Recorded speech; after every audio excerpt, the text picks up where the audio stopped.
الحمد للہ وکفیٰ وسلام علی عبادہ الذین اصطفیٰ اما بعد فاعوذ باللہ من الشیطان الرجیم بسم اللہ الرحمن الرحیم وَلَقَدْ عَلِمْنَا الْمُسْتَقْدِمِينَ وَلَقَدْ عَلِمْنَا الْمُسْتَأْخِرِينَ صدق اللہ العلی العظیم۔ اللہ رب العزت کا بہت بڑا احسان ہے کہ اللہ تعالیٰ نے ہمیں دنیاوی کاموں کی سوجھ بوجھ دی ہے۔ یہی سوجھ بوجھ کو ہمیں آخرت کے کاموں میں استعمال کرنے کی ضرورت ہے تاکہ ہمارے آخرت کے کام بنے۔ میں نے جس آیت شریفہ کی تلاوت کی، اس میں حق تعالیٰ نے ہمیں رغبت دلائی کہ ہم دین کے کاموں کو کامل طور پر کریں۔ وَلَقَدْ عَلِمْنَا الْمُسْتَقْدِمِينَ کہ ہم جانتے ہیں آگے بڑھنے والوں کو۔ وَلَقَدْ عَلِمْنَا الْمُسْتَأْخِرِينَ کہ ہم پیچھے رہنے والوں کو بھی جانتے ہیں کہ کون دین کے کاموں میں پیچھے رہتا ہے۔ بہت سی مرتبہ آدمی کو دھوکہ ہو جاتا ہے کہ دین کا کام کر رہا ہوں، لیکن ہوتا یہ ہے کہ بجائے دین کے کام کے بددینی کے کام ہم لوگ کرنے لگ جاتے ہیں اور اس کو کبھی دین سمجھ لیتے ہیں۔ اس لیے ہمیں حکم ہے کہ ہم آگے بڑھیں دین کے کاموں میں آگے بڑھیں گے تو ہم اللہ رب العزت کی نگاہ میں محبوب اور مقبول ہو جائیں گے، اور اگر پیچھے رہیں تو پریشانی اس بات کی ہے کہ کبھی کبھی جو ہے ایمان چھین لیا جاتا ہے، اور کبھی اگر جنت میں پہنچیں گے تو دیر میں پہنچیں گے، اول وہلہ میں نہیں پہنچیں گے۔ اس لیے ہمیں اس وقت یہ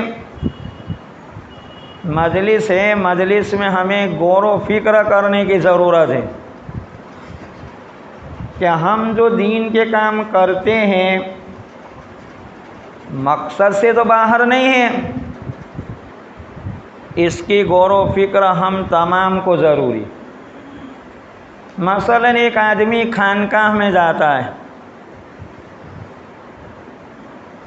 تو محروم کیوں رہتا ہے؟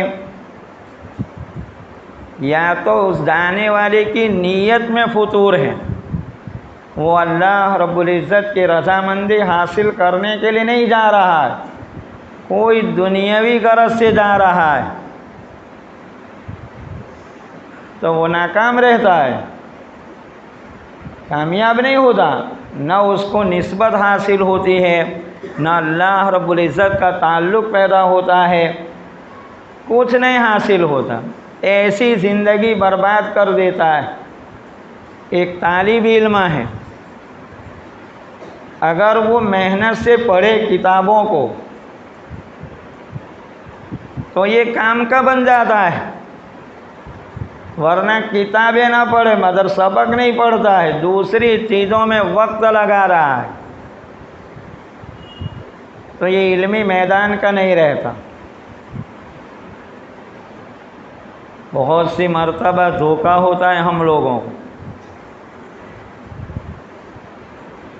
ایک جگہ ہم گئے، میں اور ہمارے شیخ صاحب دونوں، اعلان کر رہا تھا کہ دیکھو ہماری کامیابی، طلبہ کو تقریریں سکھائی،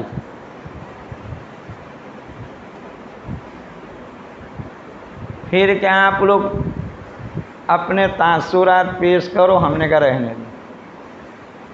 بہت اصرار کیا تو میں نے کہا یہ جو ہے اعلانسر سب سے زیادہ کذاب ہے، ماں باپ نے طلبہ کو بھیجا ہے، ان کتابیں آنی چاہیے اور قرآن صحیح پڑھنا آنا چاہیے،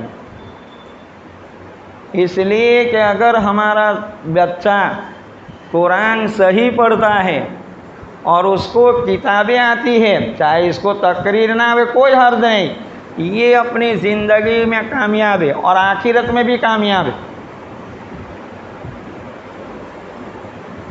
تو کبھی کبھی یہ دھوکہ ہوتا ہے، دنیاوی کاموں میں ہم کوئی دھوکہ نہیں کھاتے۔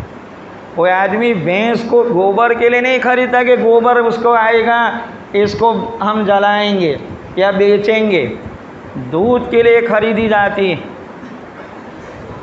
ایسے ہی دین کے ہر کام میں مقصد کی طرف دھیان دے۔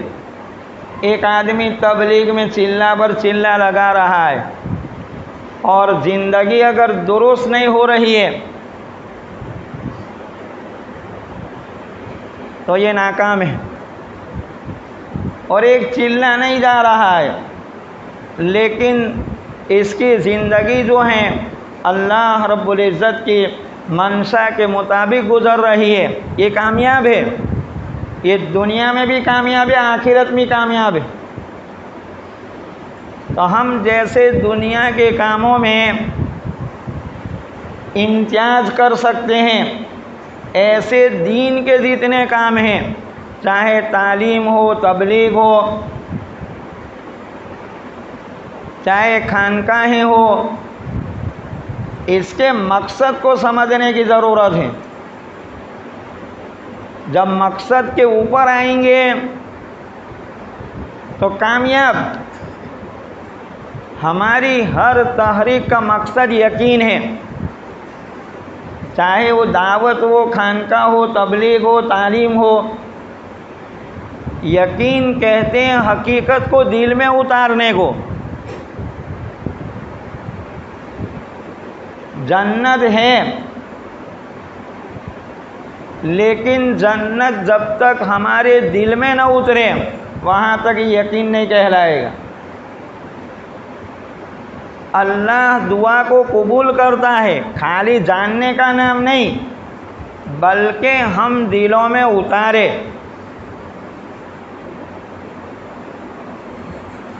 جب ہمارے دل میں اترے گا تو پھر ہم حق تعالیٰ شانوں کے سامنے آہوزاری کریں گے اور اپنے کام کو اللہ سے بنوائیں گے۔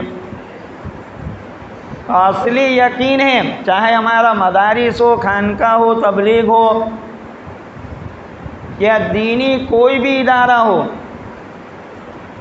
اس کا مقصد دین ہے۔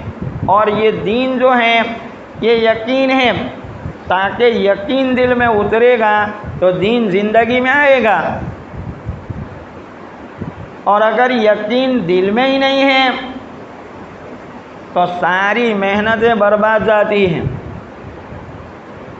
اس کی ایک بڑی مثال نبی اکرم صلی اللہ علیہ وسلم غزوہ حنین سے واپس آ رہے تھے۔ ان کا ایک خادم تھا نبی علیہ السلام کا، مدعم نام کا، جو بنی رفاع کے ابو زید رضی اللہ عنہ کو دیا تھا۔ اب اللہ کی راہ میں آدمی نکلے، اپنی جان و مال لگائے تو اس میں ضرورت ہے گناہ سے بچے۔ مال غنیمت جو ہے اس کی تقسیم سے پہلے ایک چادر چوری کر لی تھی۔ اچانک تیر لگا، یہ شہید ہو گئے۔ لوگوں نے نبی علیہ السلام کو مبارکبادی دینے لگے کہ یہ شہید ہے۔ نبی اکرم صلی اللہ علیہ وسلم نے قسم کھا کر کہا کہ میں آگ کی چادر ان پر لپٹی ہوئی دیکھ رہا ہوں، کیونکہ مال غنیمت کی تقسیم سے پہلے چوری کر لی تھی۔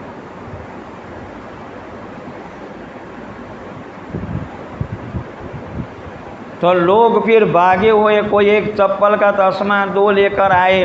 نبی اکرم صلی اللہ علیہ وسلم نے کہا ایک تسمہ بھی دوزخ میں، دو بھی دوزخ میں۔ خیانت جو ہے یہ معمولی نہیں ہے، کہیں بھی آدمی خیانت کرے یہ معمولی نہیں ہے، چاہے ہم اپنے خاندان کے کسی